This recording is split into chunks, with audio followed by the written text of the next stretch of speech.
My name's Gauci. I'm 19 years old with a record of 3-0. I train out of Dominance Mixed Martial Arts under the tutelage of Dowie and David Hart. My background is boxing and wrestling. I started boxing at a young age, at about 6. I was a very competitive kid, growing up playing football. I used to love getting the big guys down, even though I was the smallest guy on the ground. So, I've always been extremely competitive, and that's just how I am.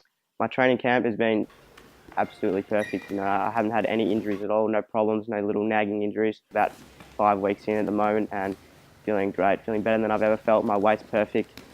I'm on point. My name's David Hart. I'm the owner and head coach of Dominance MMA in Richmond. I'm a second-degree black belt in Brazilian Jiu-Jitsu. Spent a long time competing in Australia and abroad, and now focus mainly on coaching. A typical day for me, wake up in the morning, usually quite early, around 7 o'clock, hit a 5-kilometre run or even further, and then go to work or chill out until midday and do strength conditioning. Have a nap, get home from work, go to training from 6 till 9 at night. Obviously not eating as much as I normally would, but yeah, my weight's on point. I feel good. Sean's actually a very self-driven student, so he's very scientific about the way he approaches his training. Tends to put a lot of time in planning and coming at it from a very technical standpoint. Predominantly striking for the first part of his training and really leveling up his wrestling and his jiu-jitsu recently, which has been great. And he's picking that up exceptionally well. Very good movement, very good timing.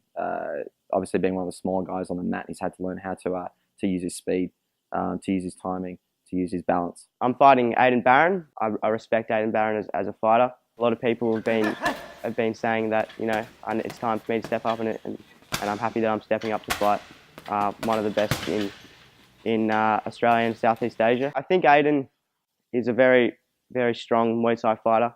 I respect that a lot, but I think MMA is a different ball game. I think when you step in there with a flyweight who knows how to move and can hit hard like I can, I believe it's a different story. I don't think this fight will go 15 minutes. It's a really interesting fight for Sean. Aidan's a traditional Muay Thai fighter, purple belt in Jiu-Jitsu as well. So although Sean's not ranked as highly in Jiu-Jitsu, his grappling is quite good. I think the skill sets match quite well to make a really interesting fight. So we're going to see how the traditional kind of Thai style of stand-up matches up with probably a more European style of striking. Fighting on Hex is great. It's the best promotion in Australia by a long shot. I've fought on quite a few promotions now, and I definitely feel like Hex is up there with the best. Look after you, they look after the fighters, they care about the fighters, which is the most important. Never get any other promotion coming out to the gym and filming us and doing the stuff that Hex does. My future plans, keep winning fights and slowly but surely raise the Australian flag and walk down towards the UFC octagon.